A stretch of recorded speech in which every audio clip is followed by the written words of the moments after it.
Shalom, salam damai sejahtera Bapak Ibu, Saudara dan Saudariku yang terkasih dalam Tuhan Yesus. Semoga saya menjumpai Anda semuanya dalam keadaan yang sehat walafiat, tetap semangat dan tetap tersenyum dalam menjalani keseharian hidup kita.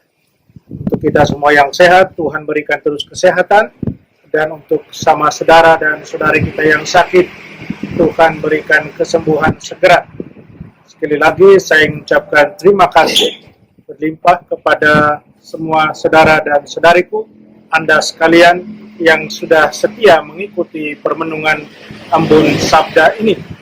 Buat yang baru mampir di channel ini, Romo Adi SVD, subscribe. Terima kasih untuk dukungan Anda dalam perkembangan dan pertumbuhan channel Romo Adi SVD ini. Saudara dan saudariku seiman, hari ini kita berjumpa lagi dengan permenungan Embun Sabda di hari Jumat 14 Agustus 2020 bersama saya Romo Adi SVD.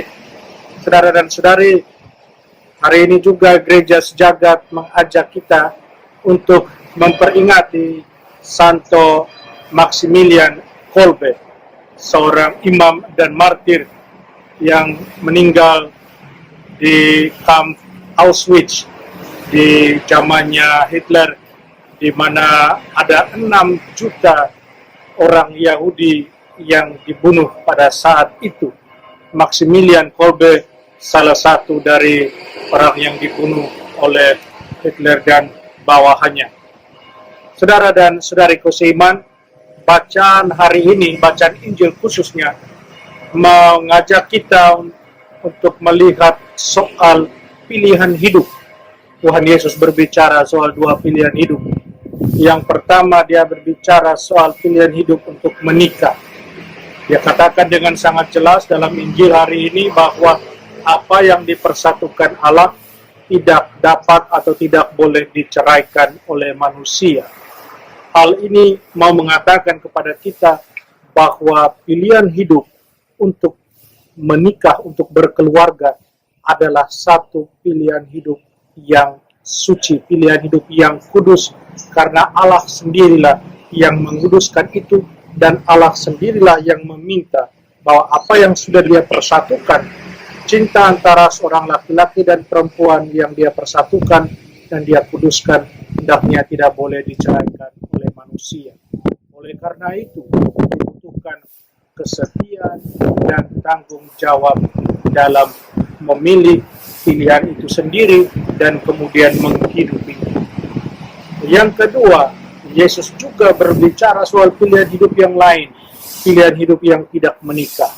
Dikatakan dalam Injil bahwa ada orang yang memilih demikian karena kemauannya sendiri dan karena kerajaan surga. Yang membuat pilihan hidup ini, hidup selibat, pilihan ini menjadi suci dan kudus, karena ini untuk kerajaan surga. Oleh karena itu, seperti halnya pada pilihan hidup yang pertama, maka pilihan ini juga harus dipilih dengan perasaan bebas, dipilih dengan penuh tanggung jawab, sehingga ketika menghidupinya, akan menghidupinya dengan penuh kesetiaan dan tanggung jawab. Saudara dan saudariku seiman, tentunya kita juga membuka mata untuk melihat bahwa dalam 2 panggilan hidup ini, kita menjumpai banyak persoalan. Kita tahu ada banyak kasus perceraian yang terjadi, bahkan dalam gereja Katolik. Pasangan-pasangan Katolik, pasangan-pasangan Kristiani banyak yang juga bercerai. Demikian pun dengan panggilan yang lain. Banyak kaum berjubah yang tidak setia, yang tidak kudus dalam menjalani panggilan hidup mereka. Pertanyaannya, apa yang salah? Saudara dan saudariku, untuk saya ada 2 hal yang mungkin salah. Yang pertama, sangat besar kemungkinan bahwa pilihan yang dijatuhkan adalah pilihan karena keterpaksaan, bukan datang dari kerelaan hati. Pilihan yang terjadi karena orang memilih, salah memilih, orang tidak bebas ada satu paksa, sehingga kemudian hasil akhirnya bisa jadi atau sering kandas. Berakhir dengan perceraian, dan kemudian di pilihan hidup yang lain masih ada banyak penyelewengan. Yang kedua, karena tidak ada cinta di sana. Ya, itu mungkin bermula dari keterpaksaan, tidak adanya kerelaan hati, yang kemudian pastinya tidak ada cinta untuk panggilan itu, tidak ada cinta untuk orang itu, pasangan itu. Saudara dan saudariku, hari ini Tuhan Yesus minta kita, ketika kita membuat satu pilihan, memilihlah dengan hati kita, dengan penuh kesadaran. Mintalah bantuan dari Tuhan, agar kita sungguh bisa mengikuti apa yang Tuhan Yesus nasihatkan kita hari ini. Bahwa benar pilihan kita pilih itu kemudian sudah disatukan, diberkati dan dikuduskan oleh Allah. Dan kemudian tidak bisa diceraikan oleh manusia. Dan kemudian apa yang sudah dipilih untuk tidak menikah, pilihan itu menjadi pilihan hidup yang suci, teladan dalam menghayati pesan-pesan Injil.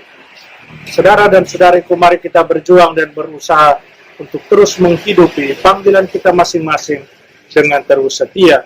Setia sebagai ayah, ibu, anak-anak, setia sebagai kaum berjubah. Mari kita berdoa. Allah Bapa dalam surga, terima kasih untuk segala berkat, rahmat cinta yang sudah Kau berikan kepada kami. Kiranya kami boleh terus mendalami panggilan kami masing-masing, menjalaninya dengan penuh kesetiaan, dengan penuh cinta dan dengan penuh tanggung jawab. Buatlah kami selalu kudus dan suci di hadapan-Mu. Santo Maximilian Kolbe, doakanlah kami. Amin. Mari kita mohon berkat Tuhan, Tuhan sertamu, kita sekalian, semua orang yang kita sayangi. Usaha kita untuk terus menjadi kudus dan suci dalam panggilan kita masing-masing. Baik itu hidup berumah tangga, atau hidup sebagai imam, sebagai kaum religius, diberkati oleh Allah yang Maha Kuasa, Bapa dan Putra dan Roh Kudus. Amin.